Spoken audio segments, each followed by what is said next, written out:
Is bourbon's golden age over? What? Over?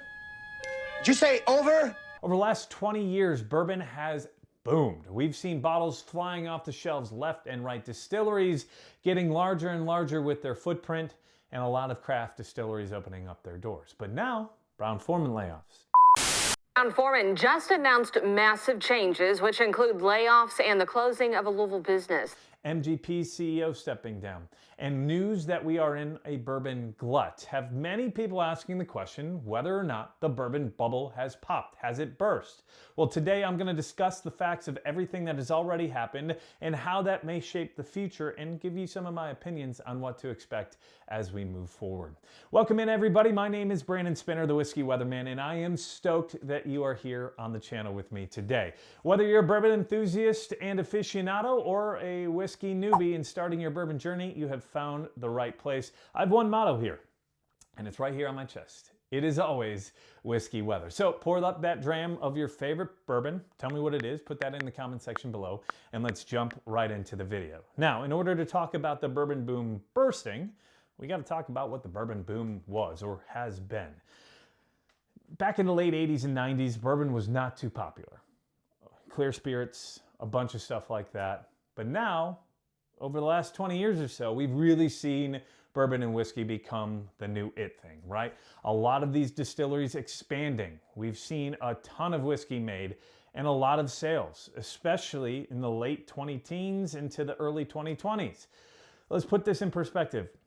From 2009 to 2014, bourbon sales went up by 40%.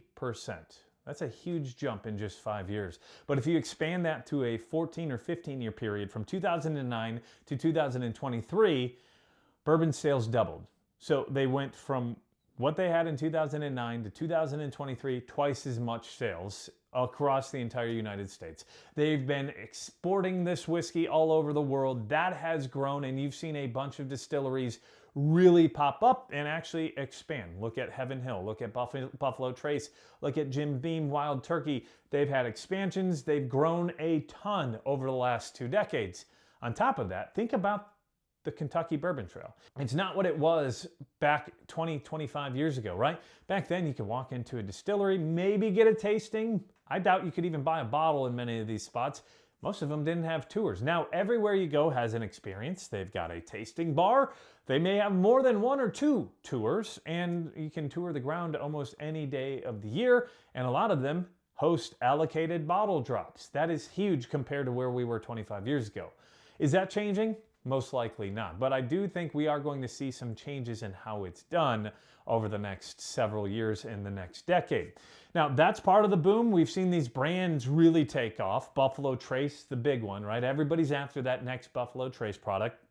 Pappy Van Winkle gained popularity into the mid-20-teens after the documentary Neat. Back for your next sip. Reduce the amount of water that you're holding in your mouth. And gradually you get acclimated down to neat. Straight up. If you haven't seen that, great one. Buffalo Trace Antique Collection is now the it thing, right? Where that used to be something that you could find years beforehand, but now it's that must-have collectible bottle. Who has stood in line for bottles of bourbon and whiskey, or signed up in a lottery, or signed up on a lottery online? I've done it. I know you probably have as well if you're just watching. And for your bourbon newbie, be thankful that you haven't, but probably want to do that. There still are some bottles and lotteries out there that you want to join. That's great. That wasn't what it was 10, 15 years ago, hell, even 5 years ago in some spots. Now, for that to be this huge boom, we're starting to see signs that there are some cracks within that boom or into this bubble, right? Well, let's first talk about MGP. Their CEO stepped down officially on December 31st, but it was announced on December 20th. He said he was stepping down indefinitely starting the 1st of this year. So that's already happened. That comes about 6 or 7 weeks after MGP, which is one of the biggest producers of whiskey in the entire country, said that they were going to scale back production heading into 2025. Now, if you don't know who MGP is, they are based out of Lawrenceburg, Indiana. That's southeast Indiana, just outside of Cincinnati.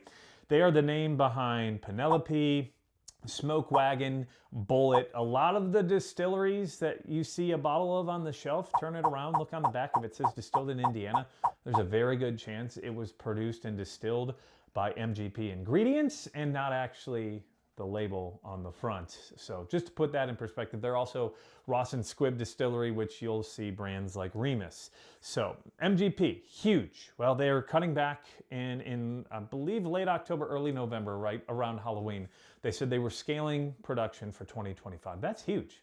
And they're saying that because through the first 3 quarters of last year, they had a loss of 24% in sales comparative to 2023. That's 25% drop of sales in Q3 of last year. And that has led to a lawsuit. I'm going to read from it because I don't want to mess anything up. But if you are a stockholder or a shareholder and you purchase stock from May 4th through October 30th of 2024, you investors have until February 14th to apply it to the court to be part of the lead plaintiff in the lawsuit. The lawsuit alleges, again, it's alleging, not saying that it's happened, but if there's a class action lawsuit, yeah, we're not going to go too far into that. But the lawsuit alleges that MGP Ingredients failed to properly disclose information about a slowdown in consumption and the oversupply in their brown goods portfolio, which includes whiskey and tequila. According to the complaint, during the class period, defendants repeatedly touted a strong demand in normal inventory levels in brown goods. So the defendants would be MGP Ingredients, when in fact there had been a slowdown in consumption and an oversupply in their products. Further, the defendants, MGP, had assured investors that they were positioned differently than their other competitors and that this was a non-issue because the company had already taken steps to mitigate the risk when it in fact had not. The complaint alleges that on October 17th, MGP financially admitted that soft demand and high inventories were undermining their sales. So this was about a week and a half or 2 before they put it out to the public that they were scaling back in production. With this news, MGP's share price dropped around $24 per share from the 70s and the 80s down to about $57.50 by October 22nd. So 5 days, about $25 in a drop. Additionally, that October 31st day where they said they were scaling back production as they head on into 2025, their stock fell an additional $8.27, about 14% of the stock share down to $48. As I record this video, the stock price is currently at $35.58, where the 1-year 52-week high was at $92 back in like August of last year. That is a 55 to 60% drop in stock. Now, I'm not huge on the stock market, but that's usually a sign something's going on. And if their sales from MGP are going down, it's kind of the idea of how it's going across the industry. Part of this that you have to think about is it's not just MGP, but craft distilleries. MGP's huge. They're not going to be impacted. Sure, they've lost some money, but they're a huge operation. This isn't going to impact them. Same with Brown-Forman. And if you don't know who Brown-Forman is, they are the name behind the brands Old Forester, Woodford Reserve, and one of the most popular whiskeys out there, Jack Daniels. They announced last week, January 14th, that they were going to be scaling back and cutting and laying off 12% of their staff, of their workers. That's around 650 employees, which is extremely sad because that's families that are affected by not having their job. But they're also stopping their cooperage. I don't know if you know this, but in Louisville, they made their own barrels to help age their whiskey, and they're cutting back, and they said that they're going to be sourcing from a different barrel-making company, a different cooperage, so that's going to save them money. This was back in early parts of January. They said by April 25th, they're going to kill that cooperage. That's 210 jobs that are going to be lost. So just from the cooperage alone.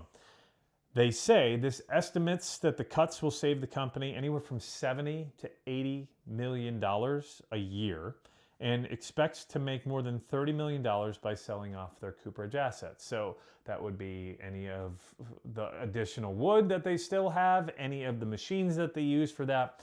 They'd make $30 million off them. Another look at their share price over the last 2 years, and even over the last year, in July of 2023, they had a stock high of around 72 bucks. As I record this, it's at $32.84. That's also a 55 to 56% drop in the last year and a half or so. That's major. On top of that, we had other companies like Stoli filing for bankruptcy. Stoli is the group that owns Kentucky Owl, so we may not have Kentucky Owl any longer. And those are just a few signs. There's also a few other ideas of maybe the whiskey boom starting to come to an end, the bourbon boom. Wholesalers, those retailers who sell barrels. Now, you and I as a consumer, we don't go out and we don't buy a barrel, right? Or loads of barrels where you would be buying 100 to 1,000. Like a distillery opening up, if they're sourcing their whiskey, go to MGP or go to one of these distilleries that produce, or talking Middle West Spirits out of Ohio, Bardstown Bourbon Company, and a new one that just opened up last year, Whiskey House. A lot of their work is to produce whiskey for other distilleries, NDPs, non-distilling producers, which you may think of as Penelope and other brands like that. Well, the cost of those barrels have gone down. Brokers are trying to get rid of these barrels at a much lower price than what they were 2 years ago, and a lot of these barrels are higher aged barrels. These whiskey distilleries, once the boom happened, they upped their production, right? Buffalo Trace has put $1 billion into expanding their distillery. Heaven Hill's pumping out whiskey left and right. Jim Beam, Wild Turkey, the big ones, they've enhanced the amount of whiskey they're producing. So there's a glut. There's a huge surplus of all this whiskey. And there was a great article by Susanna Skyver Barton for the New Wine Review. It was called A Whiskey Glut Isn't Coming. It's here. I urge you to read that if you are into reading. But they're talking about how expansive the glut is. That means a surplus. And when it comes to supply and demand, right, a surplus usually means that there's going to be some lowering prices, which might happen here down the road. I don't think it's going to be instantaneous, though. Another sign that the bourbon boom is starting to burst or pop, look at secondary pricing. If you go into any of these secondary groups today, comparative to a year ago or even 2 years ago, the price for a bottle, I know it's an illegal market, but it's still out there. We have to talk about it. The price is much lower now than it was. Weller Antique in my area going for $85 to $90 right now. A couple of years ago, it was $120, $130. Look at Blanton's. That used to be about $125 to $150. Now around $100. Weller Special Reserve, people would buy it left and right.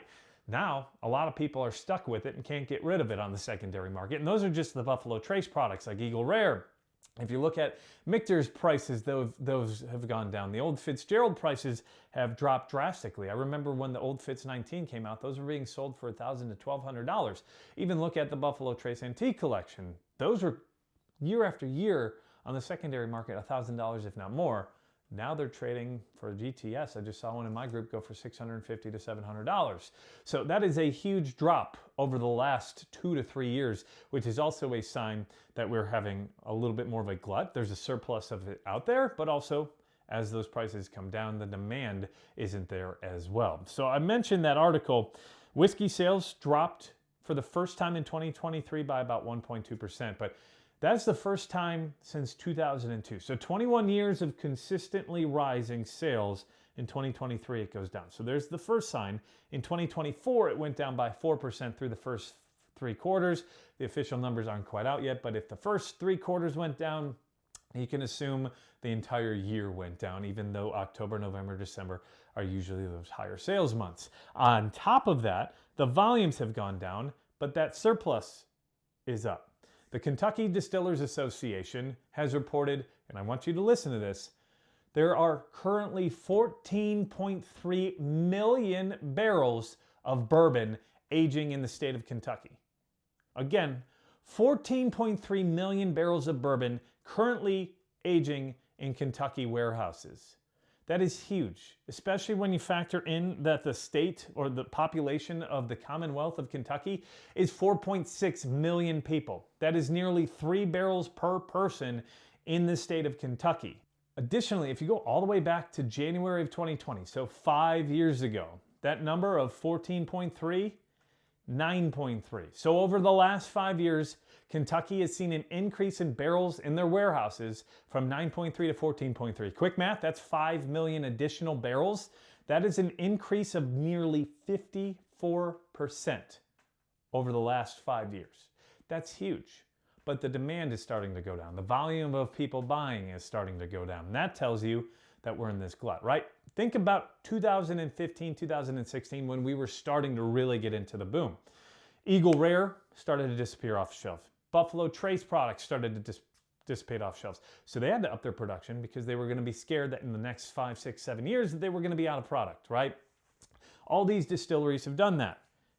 That is part of that boom starting to burst, is now we're getting to that overproduction level. Wholesalers saying that people aren't buying the single barrels as pricey as they once were, and spirit sales from wholesalers dropped by 4% in 2024. Another idea of what may be behind this is COVID, right? So in 2020, think about COVID. What were you doing? You were sitting at home by yourself or with your family, and I bet you didn't spend money on any experiences, any trips, right? You weren't going on family vacations because, one, it was demanded by the government, and I'm not going to go into the government part of this, but you were at home. You weren't spending your discretionary income on anything else. Now we're back to normal. Your spending habits gone back to what happened into the mid-2000 teens and into the late 20 teens. While you were still probably buying bourbon, you probably aren't buying as much now that you were in 2020, 2021, or even 2022, which they considered the end of COVID. Now that we are post-COVID, people's spending habits, their time, they're working back in the offices. They're also not spending money on bourbon because they're doing other experiences. They're going on trips here, there, vacations. They don't have that additional money. And a lot of people's spending habits, it's not just a bourbon thing either. My mom works in the hair industry. She said that last year was a very weird year regarding her salon. Harley Davidson has seen numbers drop regarding sales. It's any of those discretionary income sales that we're starting to see dip past COVID. So it's not just a bourbon thing. Another thing that may have applied to it, I don't think because it's been so recent, but a few weeks ago, the U.S. Surgeon General said that you can get a higher risk of cancer from drinking bourbon. I'm not going to get too into that, but I'm sure there's part of that because if you think about it, there has been an increase in the sober curious, right? I'm in the middle of dry January. I'm not afraid to say it. It's the first time I'm doing it. But there's this sober curious movement, right? A lot of people who are going sober, a lot of people who are doing dry January, sober October, which 10 to 15 years ago really didn't exist. Hell, Sober October really just started to pop up on my radar 3 years ago. Dry January's been a little older than that, but still think about that. Our habits have changed, and that even turns to another factor is the generation gap. Look at millennials, look at Gen Z. They're not drinking as much as the generations before them. I'm a millennial, I'll say it. I don't act like a typical millennial, I'd say, but that's a consumer shift, right?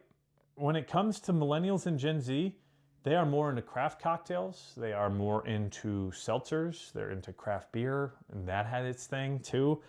But a study that was done says the percentage of 18-year-olds to 34-year-olds that say they occasionally have a drink dropped from 72% to 62% in the last 20 years. That's a huge drop. So the consumer base, much smaller.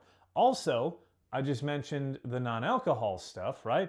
Well, seltzers that are NA, beers that are NA have really jumped up. NAs are on the rise. It's been a 67% increase 2024 from 2022, going from 829.2 million in sales for NA in 2024 from 495. That is nearly 2/3 of an increase over the last 2 years in non-alcoholic beverages, which is part of probably why we're starting to see this shift, because more people are going towards that non-alcoholic trend, towards that sober trend. So is this all bad? I do want to say it does sound a lot like doom and gloom. I don't think it's all bad, but I do think that there will be some negatives here that we're going to find out. First thing, I do think we're going to start to see some craft distilleries shutting their doors. I know that that happened last year to a lot of places as well. One of mine that I know that really pops out is Black Patch Distilling out in Huntsville, Alabama, where I used to work. They closed their doors, I think, in the next couple of weeks. Several other distilleries are closing their doors and they're going away. That's one of the negatives. Another thing that you're going to have to watch out for is the tariffs. And I'm not going to get into the government side of things, but these tariffs that are supposedly going to be put in place are going to change the spending habits of a lot of these wholesalers and a lot of these distributors. Now, how the tariffs impact the whiskey distribution is going to be a very interesting thing to keep an eye on. Rumblings from what I've heard are distributors are cutting back on their whiskey purchases because they have to pay more for those imports, and they are not going to change the way that they purchase those imports, whether we're talking tequila, Japanese whiskey, rum, things like that. The tariffs are going to jack the prices on those being imported up a little bit, which is going to take away some of the money for those distributors to purchase the whiskey. But as I mentioned, I don't think it's all gloom and doom. Now, what I do think we're going to see is some prices start to drop. I do think we will start to see some craft distilleries, especially the newer ones that are just starting now or within the last several months. They might have a little bit more of a leg up on the competition from the distilleries that started 3, 4, 5 years ago, when the prices for a 4-year barrel were into the thousands and thousands of dollars. We're now, for like an 8-year-old barrel of whiskey, some wholesalers and retailers, or not retailers, but wholesalers, are selling them for like $2,000 to $3,000. That is way lower than where it was several years ago. So there's good news for the craft distillers. As for us consumers, well, bourbon glut means that there's more bourbon out there than we can consume. So that means that there should be more supply.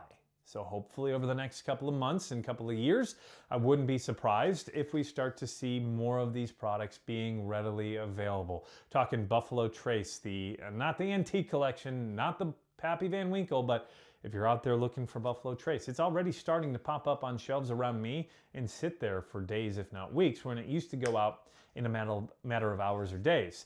Another thing you'll want to keep an eye on is sales, because a lot of these retailers have this huge supply. One of the stores by me, they told me that their inventory is jacked up, so they're going to have to price things down a little more to start moving some product. And another thing I'm going to keep an eye on is what these investors do. If you start to see some of these investors start to get rid of their barrels left and right, which is already starting to happen, one thing that I'm thinking about is Caskex, right? Caskex, if you don't know who they are basically people who are trying to get you to invest in barrels. You buy barrels, and as the price goes up, you make money, sort of like the stock market. With where we're at now, what does that mean for Caskex or companies that are very similar to that? I think we're going to start to see a sharp change in their activity and the habits of the folks who are investing. And last thing is I think we're going to start to see some higher age products on the shelf. Now, the last several years, a lot of places start with their 4 to 5-year-old bourbons and whiskey. I do think that now we're in this glut, a lot of these distilleries are going to hold back some of their product rather than starting to push it out. Because one, it's not selling. Two, if it's not selling, why not just age it for a little bit longer? And I do also think that down the road, these higher age products are going to be cheaper than what we've been paying for the last couple of years. Think, Elijah Craig took the 12-year label or age statement off of their bottle, and of the last couple of barrel proof releases, several of them have been into the 11-year phase. I think we're going to start to see those jump back up above 12 years over the next couple of years, just because the glut of bourbon and the supply that we have out there. So those are all some positives. So has the bourbon bubble burst? Maybe. I don't think it's going to be a precipitous drop. I think it's going to be more of a steady downturn over the next couple of years with maybe a few waves here or there. We might just even plateau. It's going to be an interesting few months, an interesting few years. I don't think we're going to see it all develop here in 2025, but I think this is the start of it. And it's going to be something interesting as we go towards the end of the year to see where we are at when it comes to October, November, and December. I want to know what you think. Do you think that we are at the end of an era, or is bourbon just evolving? Drop that in the comment section below. And if you liked this video, don't forget to hit that subscribe button below as well. I do want to thank all of my followers and subscribers. I've got an amazing group of Patreon members. I call them the Storm Chasers. As we are moving forward here through 2025, we're going to be doing some barrel picks throughout the year. Already have one in tune that's going to be dropping in early March, and we should have another 5 to 7 by the end of 2025 by being a member of the Patreon crew or the Whiskey Weather YouTube membership on YouTube. Just hitting that join button below. You get first dibs at any of those barrels as those bottles drop. So if you want to support the channel, that's a great spot to do it. I want to thank you for taking your time today to watch this video. And if you enjoyed it, would love for you to subscribe. And I think you're going to enjoy some of my other videos, like what I think were the best bottles to hunt in 2025. Until next time, I'll leave this the same way I always do. Please remember to drink responsibly, and remember, it is always whiskey weather.